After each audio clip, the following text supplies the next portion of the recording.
Hello friends, welcome to healthy சமையல் vlog. இன்றைக்கி பார்க்க போகிற ரெசிபி என்னென்னு பார்த்தீங்கன்னா சைவ மீன் குழம்பு. மீன் குழம்பே தோற்றுருங்க. அந்த அளவுக்கு மீன் குழம்பு சாப்பிட்ட ருசியில் ஒரு உருளைக்கிழங்கு போட்டு குழம்பு வைக்க போகிறோம். ரொம்பவே ருசி அதிகமாக இருக்குங்க. நான் சொல்கிற மெத்தட்லேயே செஞ்சு பாருங்கள். டேஸ்ட்டு வேறு லெவலில் இருக்கும். வாங்க எப்படி செய்யுதுன்னு பார்க்கலாம். ஒரு பேன் வச்சுக்கோங்க. அதில் ஒரு 2 டேபிள் ஸ்பூன் நல்லெண்ணெய் சேர்த்துக்கோங்க. ஒரு கப் அளவுக்கு சின்ன வெங்காயம் சேர்த்துக்கோங்க. பூண்டு ஒரு 20 பல் சேர்த்துக்கோங்க. சேர்த்துட்டு நல்லா வதக்கி விட்டுக்கோங்க. அது கூடவே ஒரு பெரிய தக்காளி பொடிசாக கட் பண்ணி சேர்த்து அதையும் இது கூடவே நல்லா வதக்கி விட்டுக்கோங்க. நல்ல பெரிய சைஸாக சேர்த்துக்கோங்க. சின்னதாக இருந்தால் 2 சேர்த்துக்கோங்க. பாருங்கள், இந்த அளவுக்கு நல்லா வதங்கணும். இப்போ கருவேப்பிலை, கொத்தமல்லி இது கூடவே சேர்த்துடலாங்க. நல்லா வதக்கி விட்டுக்கோங்க. நம்ம இதை அரைக்க தாங்க போகிறோம். ஆனால் நல்லா வதக்கி செய்யும்போது நல்லாயிருக்கும். வெறும் மிளகாய்த்தூள் ஒரு டீஸ்பூன் அளவுக்கு சேர்த்துக்கோங்க. காஷ்மீரி சில்லி பவுடர் இருந்தால் ரொம்ப நல்லதுங்க.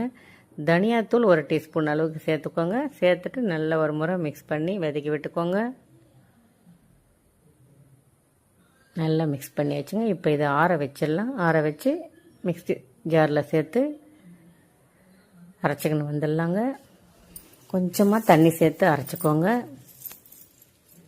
பாருங்கள், நல்லா அரைஞ்சிருச்சு. இப்போ நம்ம ஒரு பேன் வச்சுக்கலாம். நல்லெண்ணெய் ஒரு 2 டேபிள் ஸ்பூன் சேர்த்துக்கோங்க.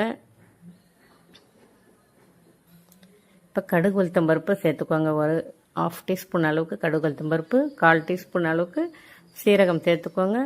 கொஞ்சமாக வெந்தயம் சேர்த்துக்கோங்க. வடகம் கொஞ்சம் சேர்த்துக்கோங்க. ஒரு 1/2 டீஸ்பூன் அளவுக்கு வடகம் சேர்த்துக்கோங்க. சேர்த்துட்டு சின்ன வெங்காயம் கொஞ்சம் சேர்த்துக்கோங்க. பெரிய வெங்காயம் கொஞ்சம் சேர்த்துக்கோங்க. சின்ன வெங்காயம் கொஞ்சம், பெரிய வெங்காயம் ஒரு சின்ன சைஸ் பொடிசாக கட் பண்ணி அதையும் இது கூடவே சேர்த்துட்டு நல்லா வதக்கி விட்டுக்கோங்க. கருவேப்பிலை ஒரு கொத்து அளவுக்கு சேர்த்துக்கோங்க. சேர்த்துட்டு ஒரு முறை நல்லா வதக்கி விட்டுக்கோங்க. இஞ்சி பூண்டு பேஸ்ட் ஒரு டீஸ்பூன் அளவுக்கு சேர்த்துக்கோங்க. சேர்த்துட்டு நல்லா வதக்கிக்கோங்க. அந்த இஞ்சி பூண்டோட பச்சை வாசனை போகிற அளவுக்கு வதக்கி விட்டுக்கோங்க. அடி பிடிக்கும், அதனால் கைவிடாமல் வதக்கி விட்டுக்கோங்க. இப்போ நம்ம அரைச்ச பேஸ்ட் சேர்த்துடலாங்க. சேர்த்துட்டு அந்த மிக்ஸி ஜாரில் கொஞ்சம் தண்ணி சேர்த்து அதையும் இது கூடவே சேர்த்துருங்க. நல்ல ஒரு முறை மிக்ஸ் பண்ணி விட்டுக்கலாங்க. கொஞ்சம் இதுக்கு தேவையான குழம்புக்கு தேவையான உப்பு கொஞ்சம் சேர்த்துடலாங்க. சேர்த்துட்டு நல்ல ஒரு முறை மிக்ஸ் பண்ணி விட்டுக்கோங்க.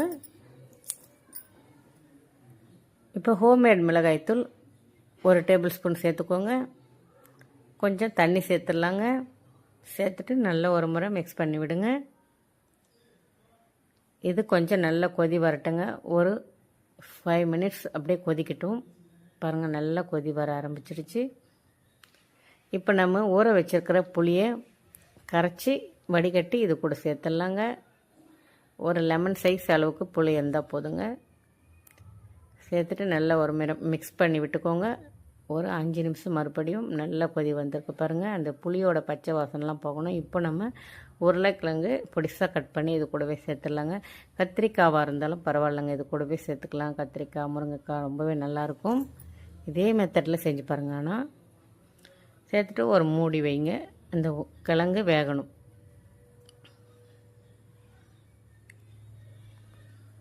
நல்லா ஒரு முறை மிக்ஸ் பண்ணி விட்டு கிழங்கு வந்துடுச்சான்னு பார்த்துக்கலாங்க.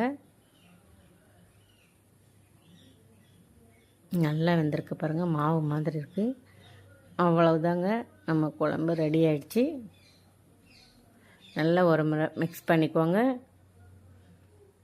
இப்போ சீரகமும் வெந்தயமும் சேர்த்து அரைச்சி வச்சுருக்கிற பவுடர் ஒரு 1/4 டீஸ்பூன் அளவுக்கு சேர்த்துக்கணும். சேர்த்துட்டு ஒரு முறை நல்லா மிக்ஸ் பண்ணி விட்டு கருவேப்பிலை, கொத்தமல்லி சேர்த்துடலாங்க. ரொம்ப கொதிக்கணும்னு அவசியம் இல்லைங்க. இந்த பவுடரை சேர்த்துட்டு அவ்வளோதாங்க, மிக்ஸ் பண்ணி விட்டிங்கன்னா சூப்பரான சைவ மீன் குழம்பு ரெடி. நீங்கள் கண்டிப்பாக ட்ரை பண்ணி பார்த்தீங்கன்னா அடிக்கடி வீட்டில் இது தாங்க கேட்பாங்க. எப்போவுமே சமைக்கும்போது அன்போடு சமைங்க. சுமாராக இருக்கிற சமையல் கூட சூப்பராக இருக்கும். ஓகே ஃப்ரெண்ட்ஸ், இந்த வீடியோ பிடிச்சிருந்தா ஒரு லைக் பண்ணுங்கள், ஷேர் பண்ணுங்கள். பாய்.